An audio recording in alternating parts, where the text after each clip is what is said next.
मैनपुरी पहुंचे समाजवादी पार्टी के राष्ट्रीय अध्यक्ष अखिलेश यादव। जी हां, आपको बताते चले नगला पजावा स्थित एक मैरिज होम में हरवीर प्रजापति के पुत्र की शादी समारोह में सम्मिलित हुए और उन्होंने जहां सबसे मुलाकात की तो वहीं पार्टी के कार्यकर्ता सहित कई लोग वहां मौजूद रहे। ग्राम प्रधान, ब्लॉक प्रमुख सहित सभी लोग यहां मौजूद रहे हैं। तो वहीं मीडिया कर्मियों से भी बात करते हुए उन्होंने भारतीय जनता पार्टी को आड़े हाथ लिया है और उन्होंने कहा है कि यह पूरा दंगा जानबूझ के कराया जा रहा है। भारतीय जनता पार्टी वक्फ बोर्ड का बिल हो या हो रामजी लाल सुमन पर जो है वो उनकी करनी सेना नहीं, योगी जी की सेना से कहा है। क्या कहा सुनिए। वक्फ बोर्ड पर लेकर जो है ना बांग्लादेश में हिंसा भड़की हुई है सर। ममता बनर्जी जी का बयान आया है कि उसमें जो है ना हमारे देश के लोग कोई नहीं है, बाहर के लोग हैं, जबकि जांच में ये पाया गया कि वही के लोग हैं। भारतीय जनता पार्टी केवल छीनने का काम करती है। अगर आपको याद हो, एंग्लो इंडियन उनका आरक्षण होता था लोकसभा और विधानसभा में जी।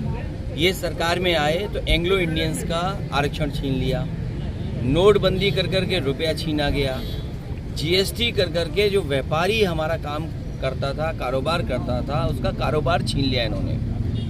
अभी कुछ दिन पहले जैन समाज के एक मंदिर का निर्माण हुआ था, जो जैन समाज ने अपनी परमिशन लेके किया था। ज़मीन उनकी थी, रजिस्ट्री उनकी थी।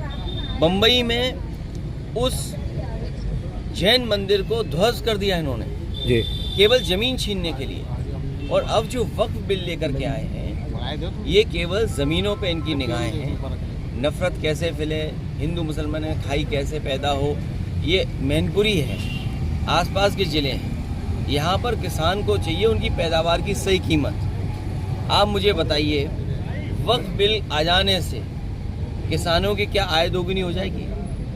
क्या अग्निवीर जैसी नौकरी जो परमानेंट नौजवान मांग रहा है उसको मिल जाएगी? ये उलझाना चाहते हैं लोग। जहाँ तक सवाल वेस्ट बंगाल का है, वहाँ की मुख्यमंत्री उस समस्या का समाधान करेंगे।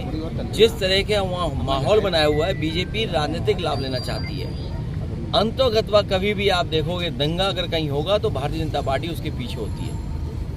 तो मैं आपको बहुत साधारण उदाहरण देता हूँ। ये मैनपुरी है, बगल में तालेग्राम है। बीजेपी के लोगों ने एक जानवर का मांस एक गरीब से पैसा लेकर के डलवाया। बीजेपी का नेता खुद गया मंदिर में मांस डलवाने के लिए। जब जांच हुई, पकड़े गए तो 17 बीजेपी के नेता पकड़े गए, जिन पे एनएसए लगा, वो जेल में रहे।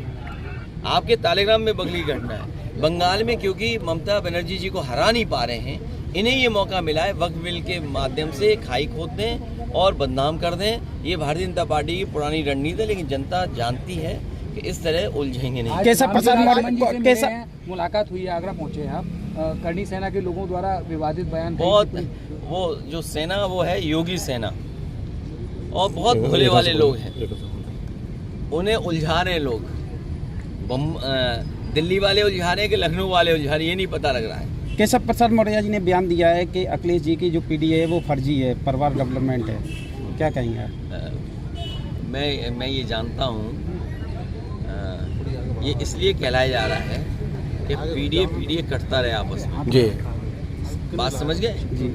झगड़ा है कि योगी जी उत्तर प्रदेश को बर्बाद करने पे तुले हुए हैं। उत्तर प्रदेश की महंगाई, बेरोजगारी, और आज किसान है, मान लो गेहूं खरीदा जा रहा है, क्या सरकार खरीद रही गेहूं? अगर आड़तिये ना खरीदें तो गेहूं नहीं उठेगा खेत से, गांव से नहीं हटेगा।